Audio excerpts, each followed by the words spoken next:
And right now on the Newsmaker Hotline is E.J. Pipkin, a Maryland senator. He is the minority leader of the Senate there in Maryland. And, of course, we wanted to have him on because they just passed this legislation, this very restrictive gun legislation, very much in the news. Wanted to get his take on it. Senator Pipkin, thanks for joining us. How are you today? Terrific. All right, so I guess it's got to be a little frustrating because I know you aren't on board with a lot of the things that are in this law. What are your greatest concerns about the law that has just been passed and no doubt will soon be signed into law by Governor O'Malley?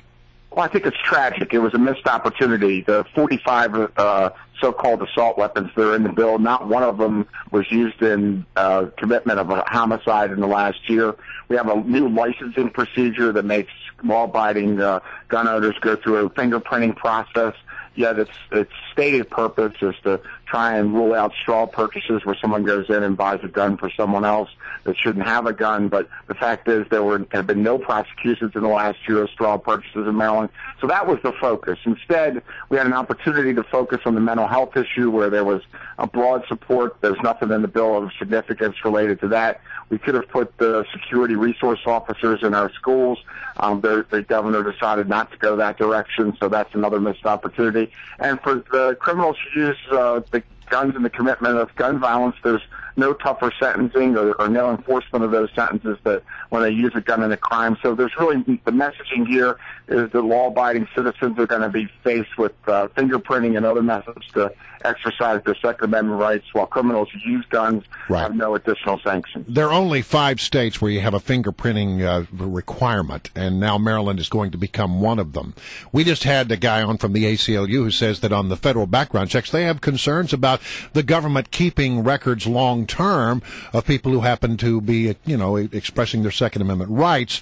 These fingerprints, I assume the purpose of taking the fingerprints is to actually keep them on record in perpetuity. It's not real clear what's going to end up being used with the fingerprints of how expansive it actually is. At the end of the day, fingerprinting is used to make sure that the people that are there are the people that they say they are. And the fact in the gun purchase process, there are many other cross-checks that could be used without getting fingerprints. So it's not real clear why these fingerprints are being used, except, law-abiding citizens who've never gone through the process find it intimidating. The state police, as we sit here today, are not equipped to process fingerprints of thousands and thousands of Marylanders who want to buy new guns. So, in effect, that's the bottleneck.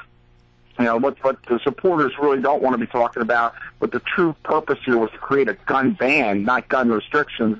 And they've created so many hurdles in the bills and how the different parts of the bill interact. In effect, it's a gun ban because the state police won't be able to process a lot of the information that they need, including the fingerprinting, in a timely manner. Maryland Senate Minority Leader E.J. Pipkin is our guest. And Leader Pipkin, 2 quick questions. The first one, this law bans the sale of what they're calling the high-capacity ammunition magazines. But if somebody currently possesses a 30-round magazine, once this law is in effect, will they be outlawed from having more than 10 bullets in that large magazine? Or can they, if they already own it, can they keep it fully stocked? My understanding of the bill is that that they'll be allowed to keep them if they currently have possession of them. This is a prospective bill, not one that looks back. But how do you prove that you had when it? You bought it? Yeah. Yeah. Well, look, the administration of this bill, how it's going to work out in the real world, really not well thought out. Yeah. Okay. So the idea here is this was something to rush to the headlines. I would argue that this is just another check mark in Governor O'Malley's presidential ambitions that allows him to run in Democratic primaries.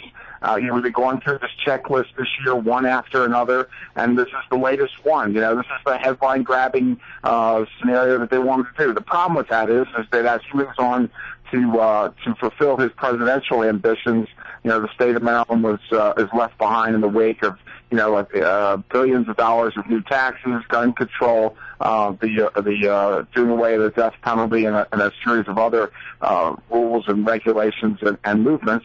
Things like empowering the union movement to the teachers to be able to charge a service fee to non-members that'll mean millions of dollars to the teachers union. But it's been one checklist after another. The gun bill is just the latest in that checklist.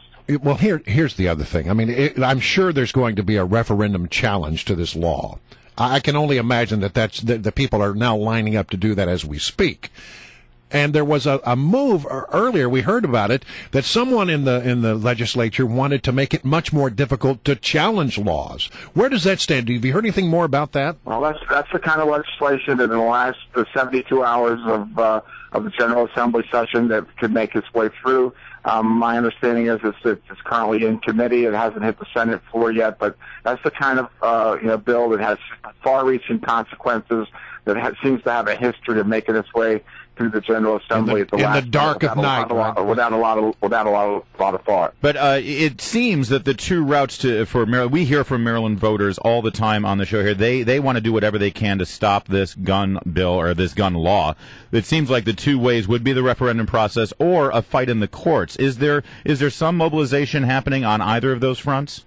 I think that you can certainly expect to see this challenged in court. Look, they've created a licensing process for people to exercise a right. The difference in all this is the people who are advocating for this gun control bill really have a hard time accepting the fact of the various court cases that have gone through recently saying that people have the right to own a gun. And underneath that all, they hate that idea. So what's happened here is they've crafted a far-reaching piece of legislation. The pieces don't fit very well together. Its application in the real world is, in effect, a ban instead of just a control measure. It does. I've been immersed in this bill since it started, and I am absolutely convinced as we sit here this morning that this bill will not save one life. As a matter of fact, given its provisions, it may end up costing lives, given the fact that people's ability to defend themselves is being challenged here. And, this is part of a political process, not a real-world let's reduce crime thing.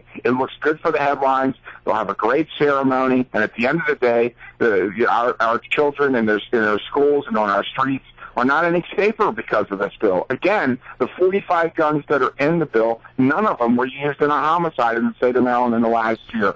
The list goes on. All this is another check mark in the governor's presidential ambitions. And, it's extremely frustrating because literally thousands of Marylanders came to Annapolis, and they didn't just want to be here for a rally. They wanted to testify and have their feelings known. At the end of the day, their feelings were ignored. Very, very quickly, because we're out of time, but I got to ask you, there were reports, Beretta said they were going to leave if this legislation were passed.